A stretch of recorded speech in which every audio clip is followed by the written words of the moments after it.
I have to admit, walking on sand is so much more comfortable than walking on asphalt. I think I'm gonna stay here for a little while longer, even if there is no real path to walk, just because it's more comfortable. I can check the map later on. I think I'm heading in the general direction of where I want to go. Find myself a bus stop, but it's not like I'm in any great hurry or anything like that. Looks like someone tried to design Diamond Head out here. I do worry that I'm going to take more sand home in my shoes than I've left ash here for you. But we'll see how it goes. So far, it's not as bad as I feared. Still, let's see where this takes me. The sand is a lot firmer under my feet here as I'm approaching the marina. And if the marina looks at all familiar, despite the fact that it's been about 60 years since, it is in fact where they filmed the departure of the minnow. Yes, that minnow. The original 3-hour tour. They've got a lagoon here between the beach and the marina, which, like, why would you when you've got the sea already to deal with? But okay. And at least the kids can get in here and not worry about being carried out by the currents or anything. So there's that. And it's fairly shallow. Meanwhile, the grass that I'm walking along here is shaved so close to the ground, you'd think we were on a golf course. But it's this crescent moon outline of the lagoon. Only a few yards between the sand of the lagoon and the parking lot over here. Not particularly picturesque, but, you know, still palm trees and all. Something we don't get. Again, as I've said before, travel is sometimes just a chance for you to get away from your own mundane and experience somebody else's. What's mundane to you is exotic to them and vice versa. And sometimes that's really all the difference that it makes. And that's enough. This is a life that some people experience literally every day. Perhaps they're actually sick of it.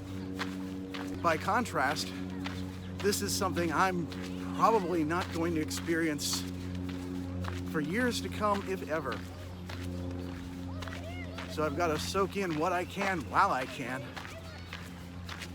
and take it all in, even if it means paying more attention to this camera than what's actually around me, because when I look at this in the future, I get to say, oh wow, I was there, and look at what's going on behind me.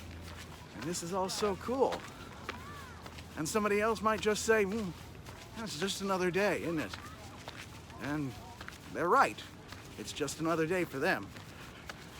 But it's something special for me. And I'm hoping it's something special for you when you see this. I was about to do a bit on how food trucks just get my attention for one reason or another. It doesn't hurt that you've got something like this that says delicious eats in Pidgin. And then I see this and go, oh, it's, you know, it's for the tourists. So, yeah, not quite same appeal here.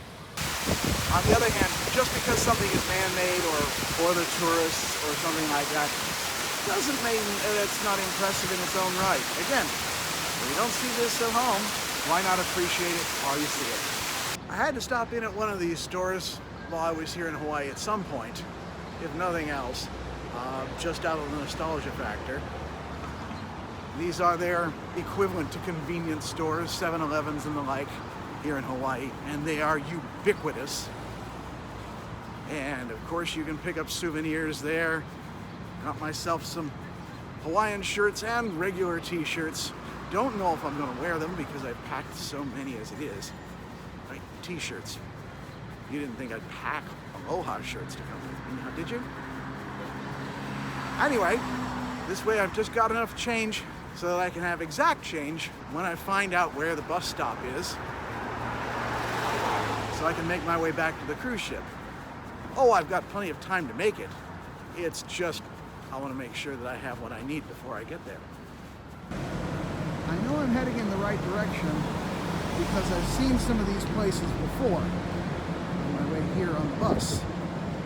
If I hadn't, I think I'd be quite lost. I really don't know where the one guide gets off claiming that somebody who's been here twice is a kamaaina. A local knows where he is at all times. I haven't got a clue, and this is my third time in Honolulu. I know I'm in a place where I haven't been before. Not that I'm lost, thank heavens for Google Maps and the like.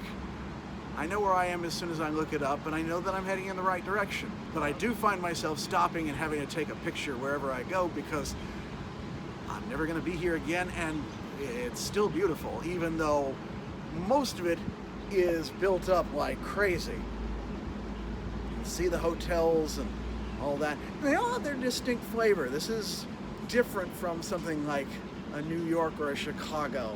A hotel isn't the same as an office building, and you kind of see that. Regardless, it's really quite impressive, and you just like walking through it. Even if it is just by the local highway, and a bridge and a canal, all fairly usual stuff. And yet, not as usual as all that to some of us. You gotta take it in, you gotta record it, and you gotta make a statement that yes, I was here, I saw it, and it's beautiful. Both inland and toward the ocean. Oh, and did I mention one other thing about Hawaii? They have an interstate. It doesn't go to any of the other states, so technically it doesn't fit the description, but in order to qualify for federal funding, they had to call it that. This will take you to H1. It doesn't even get you to any of the other islands, but it's still an interstate, it's still bought by the folks in Washington, and presumably maintained by them, which, good luck with that, Hawaii.